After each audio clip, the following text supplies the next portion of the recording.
Salut tout le monde, bienvenue à un nouvel épisode de Sur ce, bonne soirée. Aujourd'hui, on vous fait un petit épisode spécial.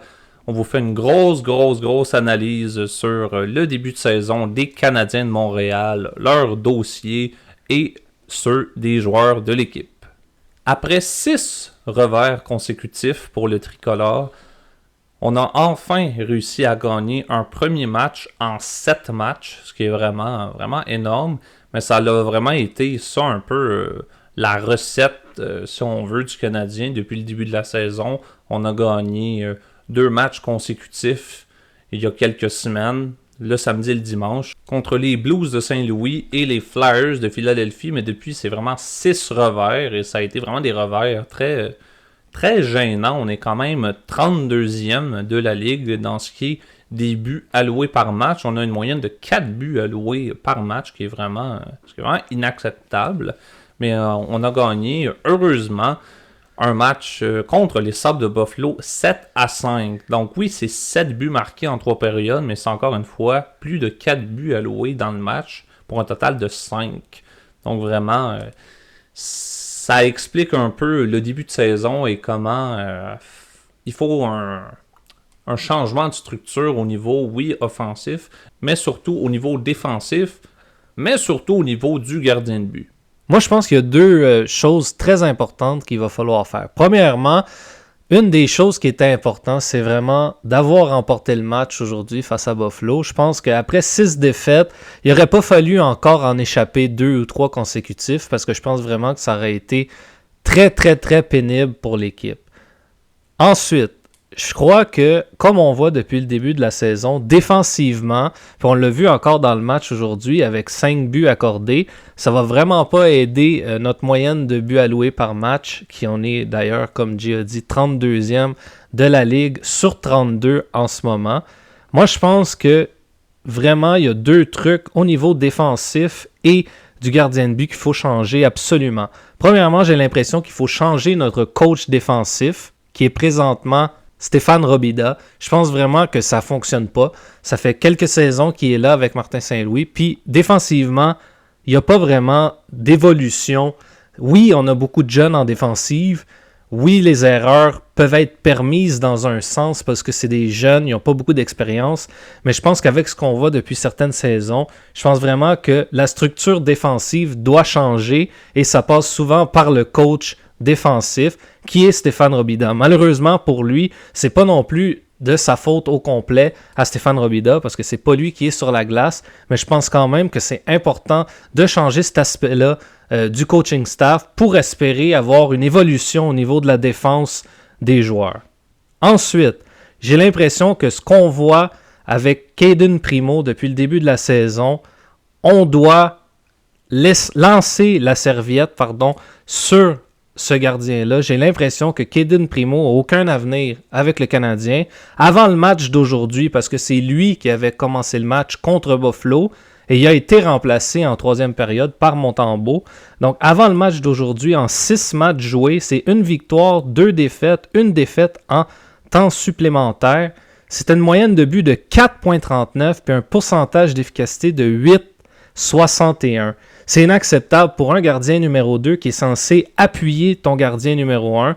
C'est des chiffres qui sont inacceptables. Puis je pense vraiment que d'avoir laissé partir Jake Allen la saison dernière en pensant que Primeau était vraiment un très bon gardien numéro 2 pour appuyer justement Montembeault, ça a été une grosse erreur. On voit cette année avec les résultats de Allen et les Devils, je pense vraiment que ça aurait été plus lucratif, vraiment plus lucratif même, de garder Jake Allen avec Samuel Montembeault. Ça aurait été une paire de gardiens de but qui aurait été quand même, en fait, beaucoup plus intéressante que ce qu'on a présentement avec Cayden Primeau. Donc vraiment, j'ai l'impression que ça a été une grosse erreur l'année passée avec le ménage à 3 des gardiens de but qu'on a fait toute la saison en pas voulant perdre justement Cayden Primeau au ballottage. Moi, je pense qu'on aurait dû perdre Cayden Primeau au ballottage, garder un gardien vétéran comme Jake Allen qui a gagné la Coupe Stanley, qui a beaucoup d'expérience dans la Ligue, qui a donné des bons services aussi aux Canadiens. Et on voit maintenant ce que ça donne avec Primeau cette saison. Ça fonctionne pas et je pense pas que ça va fonctionner. Moi, j'ai l'impression qu'il faut vraiment laisser tomber Caden Primo, l'échanger, l'envoyer au ballottage, essayer de l'envoyer dans la Ligue américaine, peut-être comme un peu ce que Pittsburgh ont fait avec Tristan Jarry. Mais il faut vraiment faire quelque chose au niveau du gardien de but et surtout de Caden Primo.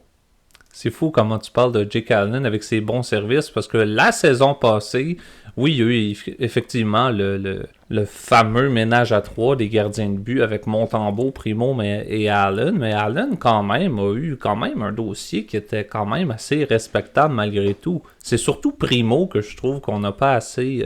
je veux dire, on passe souvent notre temps au Québec, disons...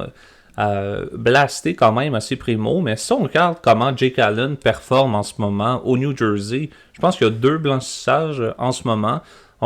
Jake Allen, il a vraiment trouvé un bon core avec les Devils, avec Sheldon Keefe, qui est le nouveau coach des Devils. Donc vraiment, je trouve que Jake Allen, il a vraiment été le grand gagnant de cet échange-là quand on l'a envoyé au New Jersey.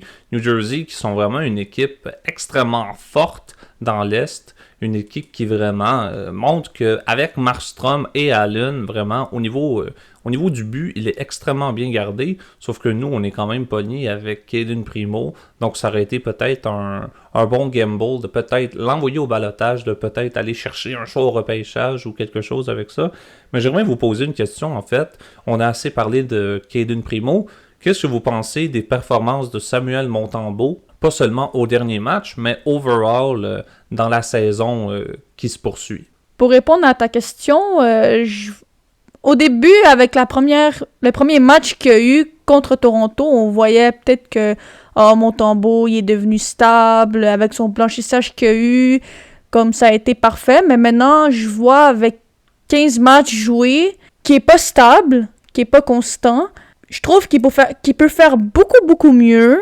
Donc, moi, je trouve que, oui, il mérite peut-être sa place en numéro 1 pendant la reconstruction. Je trouve que peut-être qu'il va devenir stable. Si on le fait pratiquer, il joue plusieurs matchs. Ouais, je pense qu'il pourrait devenir stable, puis ses performances, je pense que ça va mieux aller si on le pratique. Parce qu'en ce moment, son pourcentage d'efficacité, c'est .888, c'est mauvais, mais pas trop mauvais, parce que ça fait 15 matchs, donc ça peut augmenter, il peut faire beaucoup mieux. Et moi, je trouve honnêtement que oui, disons que avoir enlevé en fait Caden Primo du filet lors du dernier match du Canadien contre les Sabres, ça a été vraiment le bon call à faire pour Martin Saint-Louis. Primo a été extrêmement faible. Primo a vraiment été zéro. Là. Ça a été une moyenne de buts alloués, en moyenne 1 but aux 3 tirs. C'est absolument inacceptable quand tu joues dans la Ligue nationale de hockey. Donc je trouve que Montembeault, en tant que goaler remplaçant pour un peu remettre du momentum dans l'équipe, je trouve qu'il a bien fait. Je trouve que honnêtement, sa performance a été juste assez bonne pour permettre au moins une victoire du Canadien. Mais j'aimerais vous poser une autre question en fait. Est-ce que vous pensez que Montembeault vraiment mérite le titre de numéro 1 au sein de l'équipe? Comme j'ai dit tantôt, pendant qu'on est en reconstruction, oui, il mérite le numéro 1. Il est encore jeune, il y a beaucoup de travail à faire. Mais c'est sûr que si on prend un gardien dans le marché par hasard, qui est un peu plus meilleur que Montembeault, en fait beaucoup plus meilleur que Montembeault, c'est sûr que j'aurais sûrement mis Montembeault au 2e et un autre gardien numéro 1 qui mérite sa place et qui sauverait nos matchs. Moi, je pense pour vrai que Samuel Montembeault, c'est pas un gardien numéro 1 et je m'explique. Premièrement, les Panthers qui avaient Montembeault ont laissé partir Montembeault gratuitement au ballottage. Donc, le Canadien avait repris Montembeault au ballottage. Puis si on regarde, disons, à partir de la saison dernière, déjà là, on pensait que Montembeault allait être numéro 1 avant le début de la saison. Puis finalement, ça s'est avéré être un cirque avec le ménage à 3. Mais il a quand même joué l'année passée 41 matchs. Il y a eu un dossier de 16-15-9, ce qui est déjà très mauvais, même s'il y a plus de victoires que de défaites à la régulière. Moyenne de buts contre de 3.14, ce qui est quand même assez haut. On accordait quand même beaucoup de buts l'an dernier, puis 3 buts et plus par match, c'est beaucoup. Un pourcentage d'efficacité de 903. Bon, c'est pas si mauvais, mais c'est pas non plus ce qui est le meilleur. aucun blanchissage l'an dernier. Si on regarde jusqu'à date cette saison-ci, sans compter le match de Buffalo aujourd'hui, c'est 11 matchs, dossier de 3,71, moyenne de but contre de 3,52, puis un pourcentage d'efficacité de 888. Donc, pour moi, c'est vraiment des chiffres, ça, de numéro 2, je dirais. Dans le fond, j'ai l'impression vraiment que les Panthers, eux, quand ils l'ont mis au balotage, savaient que... Bon, c'est sûr que les Panthers, avec Bobrovsky, avec Spencer Knight, et il y avait Anthony Stolarz aussi dans le temps, avec les Panthers, c'est sûr qu'il n'y avait pas de place pour Montembeault à la base. Mais je pense que dans le développement des Panthers, ils ont vu que Montembeault n'était pas capable de vraiment être constant, comme on le voit présentement avec les Canadiens.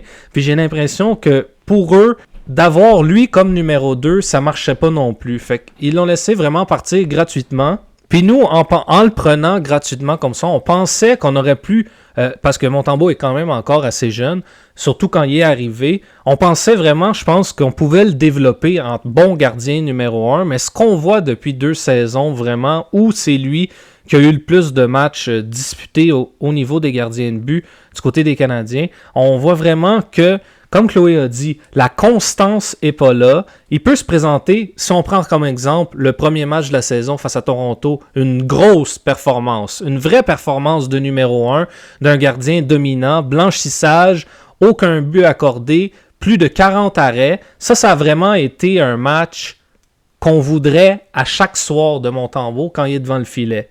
Et malheureusement, les matchs qu'on a joués par la suite, on a bien vu, ça a été extrêmement difficile. Puis la séquence de 6 défaites, c'est lui qui a été dans le filet pendant ces 6 matchs-là, si ma mémoire est bonne. Puis ça a vraiment été très pénible. Si on prend par exemple le match face aux Rangers qu'il y a eu il y a quelques semaines, où il a accordé 4 buts en moins de 10 minutes en première période. C'est inacceptable. Tu peux pas être un gardien numéro 1 dans la Ligue. Oui, une fois de temps en temps, ça peut arriver. C'est arrivé à Shesterkin cette semaine. Il y a eu un match épouvantable. Mais je veux dire, c'est répétitif du côté de Montembeault. C'est répétitif du côté de Primo. Puis on dirait que à chaque fois qu'on pense que, là, on est de retour, ça revient encore au même truc. On accorde trop de buts, des mauvais retours, des mauvais jeux, inattention. Des fois même, je dirais, très faible sur certains lancers. Il y a des lancers où, normalement, un gardien dominant va faire l'arrêt. Puis des fois, Montembeault et Primo, parce que c'est dans le même bateau en ce moment, les deux, beaucoup de difficultés à faire des arrêts qui semblent faciles. C'est sûr que c'est facile à dire. Nous, on ne joue pas au hockey, on n'est pas dans la Ligue nationale, mais niveau de ce qu'on voit à travers la Ligue, c'est des trucs qui devraient être faciles à arrêter dans certaines occasions, puis c'est pas ce qu'on voit. C'est vraiment un manque de constance. Est-ce qu'il y a un manque de confiance? C'est sûr que oui. Est-ce que le match d'aujourd'hui, le 11 novembre, face à Buffalo, va aider quelque chose, même si on a gagné? Moi, je pense pas. Oui, il fallait la victoire absolument aujourd'hui, mais est-ce que vraiment on la mérite? Moi, je pense pas. Moi, je pense qu'on a été vraiment chanceux que Ukko-Pekka Luukkonen puis Devon Levi ont été autant faibles que Cayden Primo dans le match. C'est vraiment ça qui nous a aidés aujourd'hui. On a marqué 7 buts, mais on en a accordé 5. Normalement, quand tu accordes 5 buts dans un match de hockey, 95% du temps, tu perds le match. On a juste été chanceux. Aujourd'hui, le power play a marché. Suzuki a réussi à faire des points. Caulfield, 2 buts sur le power play. Ça a vraiment aidé. C'est ça qui a aidé. Et la faiblesse des gardiens des Sabres aussi a aidé, bien sûr, à la victoire. Moi, je pense pas qu'à la fin de la journée, si Ukko-Pekka Luukkonen avait connu un grand match aujourd'hui, moi, je pense que ça aurait été une 7e défaite consécutive. J'ai l'impression que par chance, les gardiens des Sabres, ils sont endormis aujourd'hui. Le match était à 12h30. Fait que j'ai l'impression que ça a débalancé un peu certaines choses. Des fois, quand tu changes d'heure, quand tu es habitué de jouer à une certaine heure, ça débalance des trucs. J'ai l'impression qu'ils ont été un peu débalancés. Puis ça a fait qu'on a réussi à marquer 7 buts. Bon, 6 sur le gardien, 1 dans un filet désert, mais quand même. J'ai quand même l'impression que ça a été un match relativement assez difficile, défensif encore, très difficile du côté défensif pour le Canadien. Ça ne s'améliore pas de match en match. On accorde beaucoup de buts, on accorde beaucoup de tirs, on fait des erreurs et des revirements qu'on ne devrait pas faire dans la Ligue nationale. Peu importe que tu sois un jeune joueur, un vétéran, il y a des trucs qu'on voit qui sont inhabituels dans une équipe de hockey. Il y a beaucoup de répétitions, de mauvaises répétitions qu'on peut voir depuis le début de la saison. En fait, je vais commencer dans le match contre les Sabres de Buffalo. C'est Josh Anderson qui a marqué le premier but pour l'équipe. Un beau but, un beau tir, un parfait tir qui a battu Luukkonen sans crier gare. Et à peine une minute plus tard, on s'est fait marquer le premier but des Sabres. Donc, encore une fois, dans une mauvaise posture ou dans un mauvais changement ou simplement un mauvais placement défensif. Donc là, on se dit, c'est encore une erreur qu'on revoit souvent et on l'a vu quand on s'est fait complètement écraser contre les Rangers de New York au Centre Bell quand on a accordé 4 buts en moins de 10 minutes. Mais non seulement ça, mais lorsque le deuxième but des Canadiens a été marqué, on s'est fait marquer un but à peine une minute après. Et ça l'a fait 2-2 très rapidement et ça a été un refrain constant du match. Et c'est un refrain constant de la saison, en fait. On marque rapidement. Le Canadien est quand même connu comme étant une équipe qui tire peu, mais qui marque beaucoup malgré le nombre de tirs qu'il marque. Et ça, c'est depuis quelques saisons quand même. Donc, on a ce talent-là d'être quand même des fins marqueurs.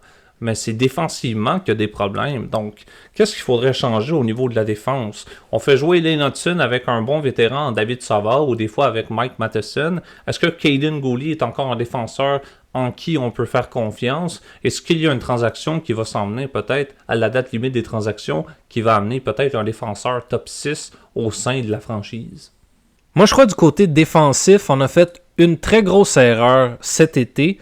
Et ça a été d'échanger Jonathan Kovacevic aux Devils. Si on prend Kovacevic depuis qu'il est arrivé avec le Canadien en 2022-2023, il a joué 77 matchs. Cette saison-là, on se rappelle, tous nos joueurs étaient blessés. C'est le joueur qui avait joué le plus de matchs dans cette saison-là du côté du Canadien. Il a eu 15 points et un dossier de plus 3. Si on prend la saison dernière, Kovacevic avait joué 62 matchs, 6 buts, 13 points, mais un différentiel de plus 11. Et cette saison, avec les Devils, en 18 matchs, il y a 6 points et un différentiel, encore une fois, de plus 11. Moi, j'ai l'impression qu'on s'est débarrassé de Jonathan Kovacevic en pensant que c'était juste un défenseur 5, 6e, même 7e place dans la formation, alors qu'on voit cette saison avec les Devils, il prend beaucoup de place. Bon, c'est sûr que la blessure à Luke Hughes en début de saison, ça a aidé pour lui à prendre sa place, mais il a pris la place avec les Devils. Les Devils qui ont une formation très compétitive avec des joueurs excellents. D'ailleurs, il a pris la place de Simon Nemec en défensive. Simon Nemec est rendu maintenant dans la Ligue américaine grâce aux bonnes performances de Kovacevic. Puis si tu regardes cette saison en comparé à Kovacevic avec les défenseurs du Canadien, ben, tu te rends compte que Kovacevic aurait un dossier de plus et moins dans le plus, alors que la plupart des joueurs du Canadien sont dans le moins. Si tu regardes en défensive, Mike Matheson, moins 9. Lane Hutson, moins 8. Kaiden Guhle, lui, était égalité à 0. Donc, ça, c'est un peu moins épais. David Savard, moins 7. Logan Mailloux, qui a joué 5 matchs seulement, moins 4. Jayden Struble, moins 4. Justin Barron, en 8 matchs, moins 5. Arber Xhekaj, moins 6.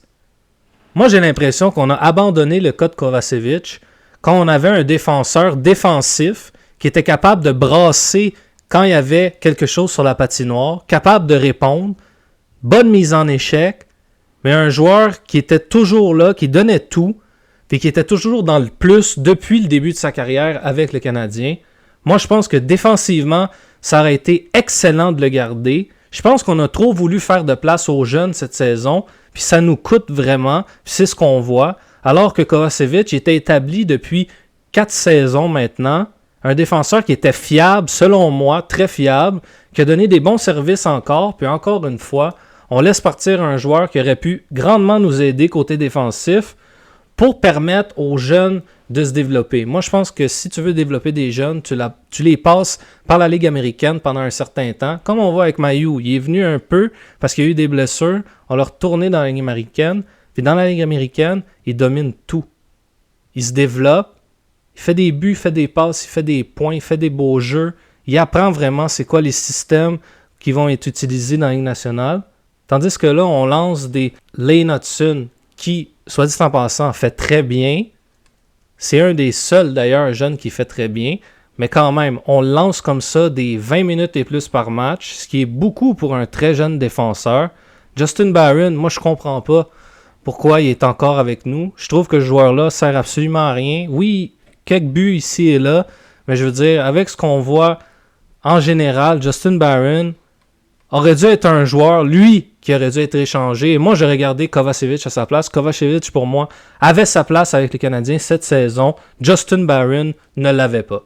Et c'est ce que je remarque, c'est ce qu'on a marqué dans les dernières saisons du Canadien, justement, c'est le manque de vétérans, mais particulièrement en défense. Si on recule à la saison 2020-2021, où est-ce qu'on s'est rendu en finale de la Coupe Stanley contre le Lightning de Tampa Bay, on avait des gars comme Jeff Petrie, on avait des gars comme Ben Sherratt, Joel Edmondson. Ensuite, on est allé chercher plus tard des gars comme David Savard. On avait Brett Kulak aussi qui joue quand même assez bien défensivement. Et on avait évidemment notre capitaine dans le temps, Shea Weber. Donc on avait non seulement des bons gars défensivement, mais on avait des costauds. Shea Weber, là, c'est quand même un gars qui était capable de brosser la cage. Même chose pour Edmondson, même chose pour Jeff Petrie. C'était des gars qui sont extrêmement larges. Je parle surtout de notre cher numéro 44, Edmondson, qui fait quand même un 6 pieds et plus. Il était capable de brasser la cage là, quand on se faisait brasser. Là. Si je regarde le Canadien du Montréal, depuis quelques matchs en fait, on se fait brasser de tout bord, de tout côté, et les seuls qui réagissent un peu, oui évidemment on a Harburg, Zakai en défense, ce qui est une bonne pièce de jeu, on a des gars comme Jayden Struble qui savent brasser la cage, mais sinon on envoie des gars, vous vous souvenez la mise en échec légale, entre gros guillemets, de Jacob Trouba sur Justin Barron. Celui qui est allé répondre, c'est Mike Matheson. Mais vous allez me dire, oui, mais c'est lui qui était sur la glace. Oui, mais c'est pas lui qui aurait dû répondre. Mike Matheson, c'est un défenseur polyvalent. C'est pas un gars qui va jeter les gants contre un gros Jacob Trouba qui est capable de le balancer au bout de ses bras comme une poupée. Hein. Tu sais, on a plus ça vraiment des gros défenseurs très physiques. Puis j'aime voir des gars comme Kirby Dach des fois aller brasser un peu. J'aime voir des gars comme Slav qui s'est fait brasser à son année recrue pas mal, ce qui a coûté la fin de la saison parce qu'il n'a pas joué, il a été blessé pendant presque 30 games. Mais c'est pas nos main guys qui devraient aller se battre, là. C'est vraiment des gros joueurs de soutien.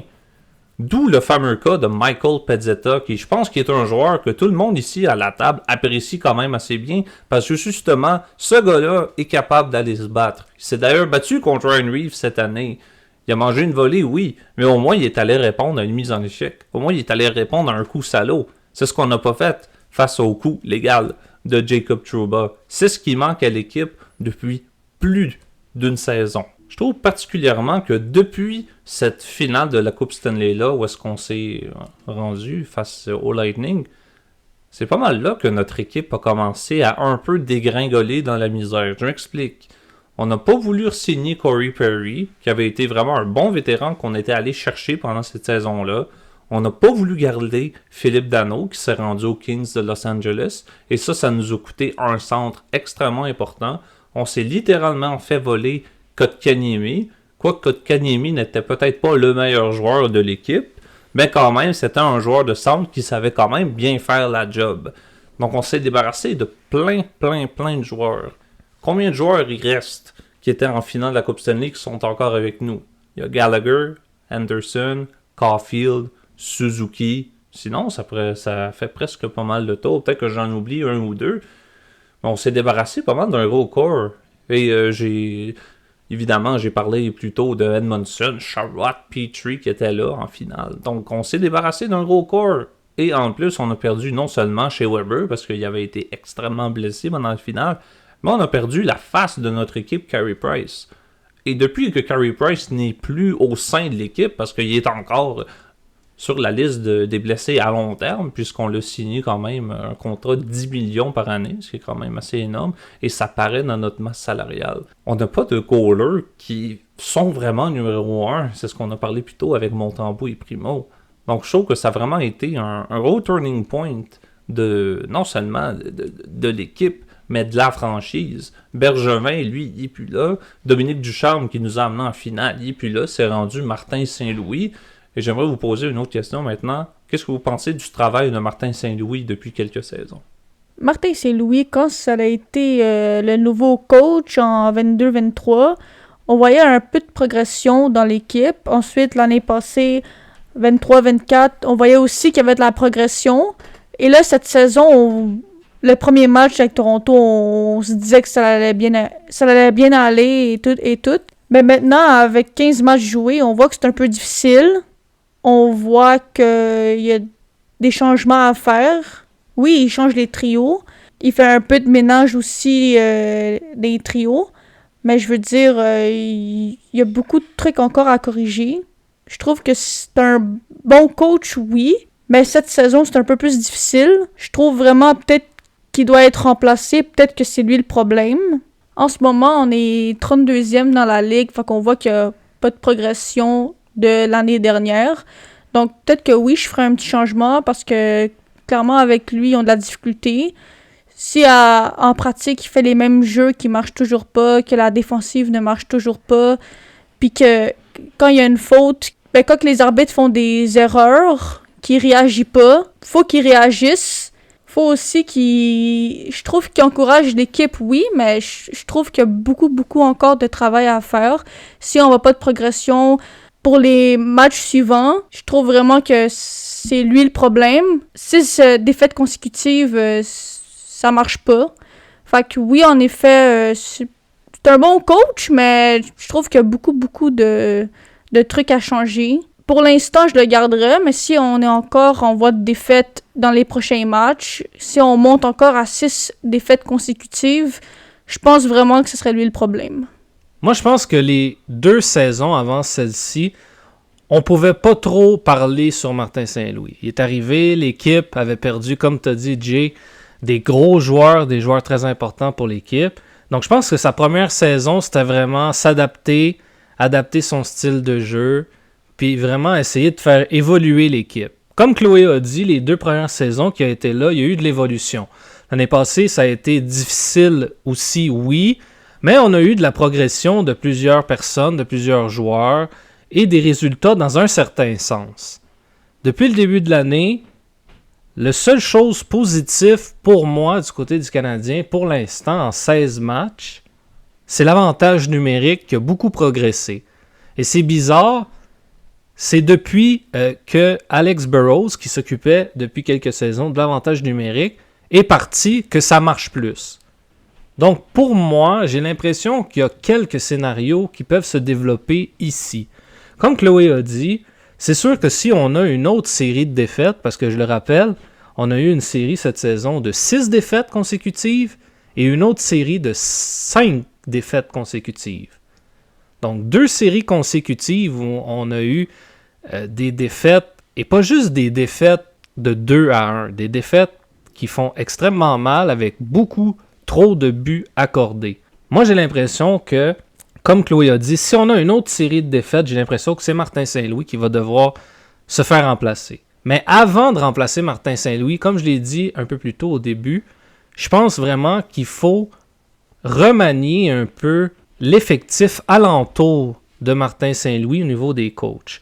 Donc, je pense vraiment que Stéphane Robida devrait être remplacé avant Martin Saint-Louis pour voir si un nouveau système défensif d'un nouveau entraîneur pourrait aider la formation à être meilleure défensivement, premièrement, et à permettre à l'équipe d'avancer des victoires et des victoires consécutives. C'est beaucoup plus important encore d'avoir des victoires consécutives, surtout après les séries de défaites qu'on a connues. Par la suite, si le changement du coaching staff défensif ne fonctionne pas, là, il faudra remplacer Martin Saint-Louis. Moi, selon moi, si j'étais les dirigeants des Canadiens de Montréal, je dirais à Martin Saint-Louis, t'as juste qu'au mois de janvier pour montrer quelque chose de nouveau, montrer que l'équipe s'en va ailleurs que dans les bas-fonds, puis t'es encore là. Sinon, tu vas devoir quitter parce que ça fonctionne pas. À un moment donné, oui, c'est les joueurs qui jouent, mais si le système de jeu de l'entraîneur, ce qu'il fait dans les pratiques, ce qu'il montre aux joueurs, fonctionne pas, faut avoir un changement. C'est ça dans le hockey, c'est ça dans le sport. Je vais prendre un exemple du soccer en ce moment.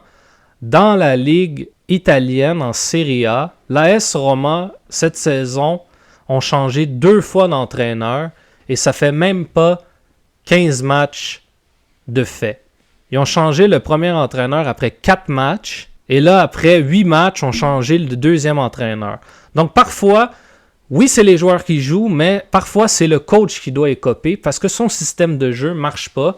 Et pour le moment, je dirais que le système de jeu de Martin Saint-Louis ne fonctionne pas. Le système de jeu défensif de Martin Saint-Louis et de Stéphane Robida ne fonctionne zéro. Du côté des gardiens de but, il va falloir aussi faire quelque chose. Mais là, il ne faut pas toujours non plus regarder le coach des gardiens de but. Le coach des gardiens de but, selon moi, fait un très bon travail avec l'équipe. On a quand même vu des belles choses de Montembeault. Donc, j'ai l'impression vraiment que ça passe par le coach défensif, par la suite Martin Saint-Louis, si on n'a pas plus d'évolution avec l'équipe dans les prochains mois. Malgré les difficultés de Martin Saint-Louis au sein de l'équipe, il faut quand même lui donner un certain crédit. C'est quand même lui qui a réussi à quand même bien développer Cole Caulfield, ce que M. Ducharme avait un peu de difficulté à faire. Oui, Cole Caulfield marquait quelques buts par-ci par-là. Les séries 2021 avaient quand même été popées. Il a quand même marqué son premier but en série face à Marc-André Fleury, ce qui est quand même un bon achievement en soi. Mais avant que Martin Saint-Louis débarque à Montréal pour être le nouveau coach, Caulfield avait énormément de difficultés. Et on a un peu vu ces difficultés-là aussi l'année passée, qu'il revenait d'une chirurgie à l'épaule. Donc c'est un peu plus difficile de s'adapter à ça. Caulfield s'était un peu plus transformé en passeur et Suzuki un peu plus en marqueur. Quoique Caulfield, face au Sabre de Buffalo, c'est 2 buts. Il est maintenant le meilleur marqueur de la ligue avec 12 buts, ce qui est vraiment excellent. Ça fait extrêmement longtemps qu'on n'a pas vu un joueur du Canadien de Montréal on top des meilleurs marqueurs de la ligue. Et c'est quand même, on peut quand même remercier Martin Saint-Louis pour ce développement-là, parce que quand même, Martin Saint-Louis, du temps où est-ce qu'il était avec le Lightning du Tampa Bay, c'était quand même, oui, un potter, mais c'était surtout un petit joueur, tout comme Cole Caulfield l'est. Martin Saint-Louis, tu sais, si on garde son coéquipier du temps, quand même, Vincent Lecavalier c'était pas un petit monsieur, c'était un costaud. Donc Martin Saint-Louis, c'était vraiment le petit kid, disons, de l'équipe. Et Cole Caulfield, c'est le petit kid du Canadien, on l'appelle tout Petit Cole, pas pour rien. Tu sais, il joue sur un trio avec, mettons, Kirby Dach et Juraj Slafkovský. Ça va être lui le petit qu'il va falloir protéger, là. Donc, est-ce qu'on pourrait peut-être amener un gars pour venir protéger Cole Caulfield? Parce que oui, on a des gars comme Marburg Zakai, oui, on a des gars comme Struble, mais c'est un style de joueur qu'il faut quand même assez protéger. Mais revenons à Martin Saint-Louis. C'est grâce à lui que vraiment Caulfield s'est développé. Martin Saint-Louis est quand même un joueur qui a joué quand même assez longtemps, gagnant de la Coupe Stanley avec le Lightning de Tampa Bay quand Tortorella était le coach en chef. Donc quand même, Martin Saint-Louis a tout eu une carrière avec le Lightning et lorsqu'il a déménagé avec les Rangers, évidemment. Mais Caulfield, ça peut être un autre scénario de Martin Saint-Louis. On se rapproche des 100 buts pour Cole Caulfield en carrière, ce qui est quand même pas rien, 100 buts. On a Brendan Gallagher qui a atteint les 200 quelques buts, qui est devenu dans le top 20 des meilleurs marqueurs de l'histoire du Canadien de Montréal, ce qui est quand même pas un petit truc. C'est quand même Brendan Gallagher, quand même un vétéran qui est à notre service depuis extrêmement longtemps. Donc Gallagher, vraiment un joueur de concession encore aujourd'hui, malgré son âge, qui commence quand même à avancer. Mais Cole Caulfield, c'est vraiment lui. Je pense que cette saison-ci, son épaule est vraiment mise à jour complètement. Et c'est lui vraiment notre marqueur du futur. Et d'après moi, Cole Caulfield peut facilement atteindre les 40 buts en restant dans une constance. Et avec Suzuki qui peut l'appuyer au niveau du centre de la patinoire, quand même 2 buts, 2 passes, lui, Suzuki, ce soir. Si on continue un peu sur les bonnes nouvelles du côté du Canadien, il y a 2 joueurs qui devraient faire leur retour prochainement. il y a Raphaël Harvey-Pinard et Patrick Laine qui ont recommencé à patiner à Brossard pendant la semaine. Donc, ça va être intéressant de voir ce qui va se passer. Ce qu'on sait pour le moment, c'est que Raphaël Harvey-Pinard devrait revenir au jeu avec le Rocket avant de revenir avec le Canadien pour se remettre en forme un peu. Lui, il n'a pas eu de camp d'entraînement du tout, blessé. Il a été blessé à la fin de la saison dernière, puis il a été opéré cet été. Du côté de Patrick Laine, lui, il a eu en quelque sorte un léger camp d'entraînement. Ça s'est terminé brutalement face aux Leafs, avec le genou contre le genou. Mais ça reste une très bonne nouvelle, beaucoup plus du côté de Patrick Laine, qui va pouvoir, à son retour, normalement apporter un peu plus d'attaque à l'attaque qui a un peu de difficulté. Bon, on a marqué 7 buts contre Buffalo, mais je veux dire, en général, on a quelques difficultés à trouver le fond du filet depuis quelques semaines. Donc, en espérant vraiment que Patrick Laine va arriver à son réel début de saison et de carrière avec le Canadien, avec vraiment une envie de revenir le joueur dont il a été au début de sa carrière, un marqueur né. C'est pour ça qu'il a été repêché très haut lors du repêchage par les Jets. Donc, j'espère vraiment qu'à son retour, ça va nous permettre d'avoir 2 premiers trios vraiment très intéressants, avec Caulfield, marqueur sur un trio, et Patrick Laine, marqueur sur l'autre. Ça pourrait être 2 lignes extrêmement intéressantes qui pourraient faire en sorte peut-être de retourner la saison du Canadien, qui pour le moment va pas très bien, à une saison qui pourrait aller pas si mal ou même bien. Ça prend que quelques victoires consécutives pour remettre la confiance vraiment et puis de repartir sur une saison qui est mal partie. On a vu pendant la série de 6 défaites consécutives comment Nick Suzuki, Juraj Slafkovský et Kirby Dach, ça avait été vraiment difficile comme performance à chaque match. Et je dirais d'autant plus Nick Suzuki face aux Leafs samedi, où ça a vraiment été catastrophique. On aurait dit vraiment qu'il n'avait pas envie d'être sur la patinoire. Il a perdu beaucoup de batailles à 1 contre 1, ce qui normalement arrive pas si souvent que ça du côté de Suzuki. Contre les Sabres, par exemple, ça a vraiment été un réveil. Bon, je crois pas que les 3 ont eu un match mémorable contre les Sabres, mais ça a été quand même 2 buts pour Suzuki, 2 points pour Kirby Dach, 3 points pour Juraj Slafkovský dans ce match-là. Je pense peut-être que finalement, ils se sont dit il serait peut-être temps qu'on commence à jouer au hockey pour vrai, avant que vraiment tout le monde soit contre nous. Mais il faut vraiment que ça soit un peu comme l'histoire des gardiens de but qu'on parle depuis le début. Il faut de la constance du côté des attaquants aussi, autant que dans les gardiens de but. Il faut qu'à chaque match, pas nécessairement d'avoir des points à chaque match, mais d'avoir une présence, de gagner ses batailles, de vraiment, un peu comme Brendan Gallagher fait depuis le début de la saison, toujours présent à chaque match, donne son 100% à chaque match, chaque présence. Pas grave s'il n'y a pas de but, pas grave s'il n'y a pas de points. Tant que l'effort est là et on voit que l'effort est là, c'est ça qui compte. Et c'est ce qu'on n'a pas eu pendant les 6 défaites consécutives, l'effort de tout le monde. Le seul joueur, je peux dire, que depuis le match numéro 1 du début de saison, fait un effort constant à chaque match, c'est Brendan Gallagher. Je pourrais même rajouter dans cette catégorie-là Jake Evans qui fait extrêmement bien depuis le début de la saison. C'est les 2 joueurs pour moi vraiment qui sortent du lot en ce début de saison. Oui, Caulfield a 12 buts, mais pendant les 6 matchs encore, ça a été difficile pour lui aussi. Il faut vraiment qu'à chaque match, les joueurs se présentent. Comme j'ai dit, pas obligé d'avoir des points à chaque match, mais une présence constante à chaque match, un effort constant, tout le temps. Puis, on va avoir des performances qui vont aller avec l'effort que les joueurs nous donnent. Il y a un autre nom qui me vient en tête pour ce qui est de constance et de confiance. Oui, on a Jake Evans qui performe extrêmement bien à sa dernière année de contrat. Donc, j'espère vraiment qu'on va pouvoir re-signer Jake Evans avec le Canadien. Il y a Gallagher qui est toujours, comme j'ai dit tantôt, un vétéran vraiment constant.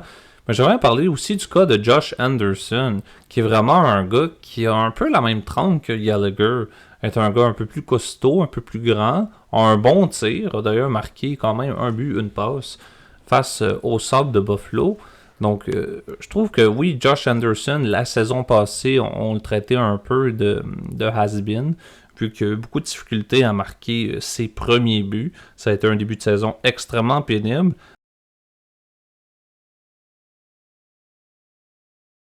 Donc pour Henderson, c'est quand même 3 buts, 5 passes depuis le début de la saison. Comme j'ai dit, c'est un gars qui a eu beaucoup de difficultés la saison passée à un peu s'adapter, si on veut, au nouveau système que quand même Saint-Louis avait quand même bien instauré.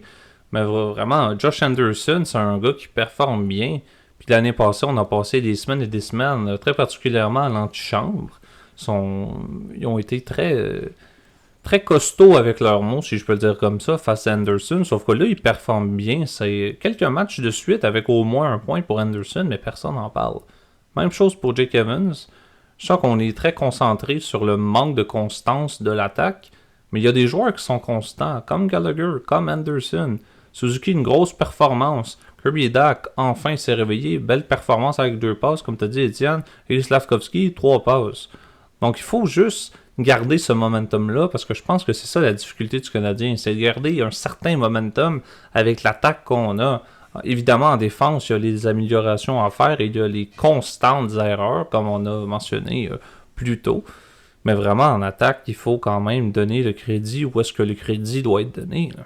Suzuki, là, c'est ça qu'il avait dit en début de saison, il veut être un joueur de 1 point par match. C'est un gars qui est... Je pense qu'il n'a jamais été blessé avec nous. Je pense que c'est un gars qui a joué 82 games avec le Canadien de Montréal depuis qu'on l'a accueilli ici. Depuis l'échange de Max Pacioretty aux Golden Knights de Vegas. Donc Suzuki, vraiment, je trouve que lui mérite son contrat de... Je trouve que Suzuki, c'est un gars qui mérite le contrat qu'on lui a donné. Même chose pour Slavkovski, quoique quelques améliorations ont besoin d'être faites. Mais surtout Cole Caulfield, qui lui a signé un gros contrat et est maintenant le meilleur marqueur de la Ligue. Donc, oui, il y a de la constance en attaque. C'est juste qu'on ne profite pas du momentum que les gars ont sur la glace. Et je trouve que le momentum manque un peu dans... Non, je dirais l'attitude de Martin Saint-Louis. Si on regarde Martin Saint-Louis sur le banc du Canadien, souvent c'est la main d'en face, puis il se cache les yeux, puis il est comme un peu gêné. Alors que tu vois, mettons, un coach avec un peu plus d'expérience, comme mettons, Paul Maurice, qui lui, quand ses joueurs jouent comme la marde, il va pas se gêner pour dire à ses joueurs qui ont joué un shift de marde. Ou des gars comme Tortorella, ils gênent pas pour bencher un gars quand il joue une game de marde. C'est un peu ça qui manque dans Saint-Louis. Peut-être pas bencher Nick Suzuki pendant 3 games. C'est peut-être pas ça qu'on a besoin en ce moment. Mais c'est d'aller dire les bons mots aux bons joueurs au bon moment. Et c'est ça le momentum qui manque chez Martin Saint-Louis. C'est pas un mauvais coach. Mais c'est un coach qui manque de grip dans la façon de dire les choses. Pour en revenir à ce que tu disais sur Josh Anderson, pour moi, avec toute la saison dernière, comment on s'est acharné sur lui avec ses performances. Malgré que moi, je trouvais l'an dernier, oui, il était pas capable de marquer des buts, il tirait n'importe où, n'importe comment, mais je trouvais qu'il y avait quand même l'effort. Pour moi, Josh Anderson, cette saison, en ce début de saison, pour le moment, pour moi, je trouve qu'il est à sa place, puis qu'il fait la job comme il devrait. Présent, physique, intense à chaque présence. Moi, je trouve que Josh Anderson, il y a beaucoup plus d'amélioration vis-à-vis à l'an dernier. Puis je pense que ça s'en va dans la bonne voie pour lui, vraiment. Moi, je crois encore qu'il y a un truc qu'il faut absolument faire d'ici à la date limite des transactions, ou même un peu avant, c'est vraiment d'aller chercher un défenseur d'expérience qui va vraiment pouvoir aider David Savard à stabiliser cette défensive-là qui a vraiment de la difficulté. Peu importe que ce soit un défenseur gaucher, un défenseur droitier, mais il faut absolument aller chercher un défenseur avec au moins 10 ans d'expérience dans la Ligue pour vraiment essayer de s'améliorer premièrement en défensive et de stabiliser cette défensive qui est très très très vulnérable en ce début de saison. Puis il ne faut surtout pas non plus attendre trop longtemps pour qu'il soit trop tard. Le but, c'est d'aller chercher un défenseur pour stabiliser la défense, pour nous permettre de compétitionner pour une place en série. Je dis pas qu'on va aller en série, mais essayer de compétitionner pour une place en série, pour espérer un peu ranimer la flamme qu'on a perdue depuis quelques saisons à Montréal. En effet, oui, c'est bien beau d'avoir plusieurs défenseurs, mais nos défenseurs sont tous jeunes, pas d'expérience, à part David Savard. Fait que oui, je suis d'accord, moi aussi, qu'il faudrait aller chercher un défenseur dans le marché. Parce que oui, c'est bien beau avoir Lynn Hutson comme jeune, qui est bon et qui maintient bien la rondelle. Mais je veux dire, il faudrait vraiment avoir quelqu'un qui appuie David Savard. Parce que là, il y a beaucoup de difficultés en défensive. Et c'est vraiment ça le problème que je pense que ça réglerait un peu l'équipe. Tu sais, si on prend un exemple sur d'autres formations dans la Ligue nationale, Utah Hockey Club, eux, plus tôt cette saison, sont allés chercher le défenseur Olli Maatta des Red Wings de Détroit. Olli Maatta, défenseur d'expérience, pour simplement un 3e choix au repêchage, un choix de 3e ronde en 2025. Donc, ça, c'est un exemple qu'on peut donner. Sinon, il y a les Sharks, ceux qui sont allés chercher Timothy Lindgren des Maple Leafs en retour de Matt Benning et 2 choix au repêchage. Donc, c'est des types de défenseurs que, bon, j'ai pas l'impression que les Leafs auraient échangé Timothy Lindgren aux Canadiens, mais Olli Maatta, ça aurait pu être un défenseur d'expérience qui aurait pu venir aider le Canadien. Et puis, c'est pas les choix au repêchage qui nous manquent du côté de l'organisation. Donc, je pense pas qu'un choix de 3e tour aurait fait beaucoup de mal à notre développement au niveau du repêchage. Je dis pas qu'Olli Maatta aurait été le fit parfait avec le Canadien, mais c'est des exemples comme quoi d'autres équipes de la Ligue nationale qui ont un peu plus de difficultés en défensive ou qui sont accommodées par certaines blessures. Je pense à Utah, Sean Durzi qui est blessé pour la majorité de la saison. C'est des moves qu'on aurait dû faire, qu'on devrait regarder. Moi, je suis sûr que l'organisation est en train de regarder qui est sur le marché présentement du côté des défenseurs. J'espère vraiment voir une transaction ou quelque chose qui se passe du côté de l'organisation. Même si on a remporté le match face à Buffalo, il faut faire quelque chose pour pallier aux séries de 5 et 6 défaites consécutives qu'on a eues. Parce que clairement, c'est dans la voie de revenir, ces séries de défaites-là. Après la série de 5 défaites, on a remporté 2 matchs. Après ça, ça a été 6 de suite où on a absolument été détruit par l'adversaire. On vient de remporter un match face à Buffalo, mais ça va être très difficile, surtout dans la semaine qui va venir. Effectivement, ça va être une fin de mois de novembre très compliquée pour le Canadien, avec des matchs contre le jeudi 14 novembre contre le Wild, samedi 16 novembre contre Columbus, lundi 18 novembre contre les Oilers et le fameux McDavid, samedi le 23 novembre contre Vegas, mardi 26 novembre contre Utah Hockey Club, ensuite le lendemain du 26, le 27 contre Columbus et pour le samedi 30 novembre contre les Rangers. Ça serait vraiment important pour l'équipe de prendre la performance face à Buffalo et d'essayer de la retransmettre dans chaque match qui va suivre. L'attaque doit vraiment être constante et dévastatrice, surtout contre des clubs contre Minnesota, Vegas et les Rangers. Et il faut absolument avoir un resserrement défensif de la part de toute l'équipe et accorder beaucoup moins de buts dans cette séquence de matchs qui pourrait être cruciale dans la saison. Ça va vraiment être des matchs quand même assez cruciaux pour l'intégrité du Canadien, si on veut. Donc, de notre côté, on va suivre ça encore une fois de tout cœur. C'est quand même notre équipe nationale. Merci encore une fois tout le monde de votre écoute. J'espère que vous avez apprécié notre analyse du Canadien de Montréal en ce début de saison 2024-2025. J'espère, comme à l'habitude, qu'on vous a instruit autant que diverti. Et on se revoit la semaine prochaine pour un nouvel épisode. Merci et bonne soirée.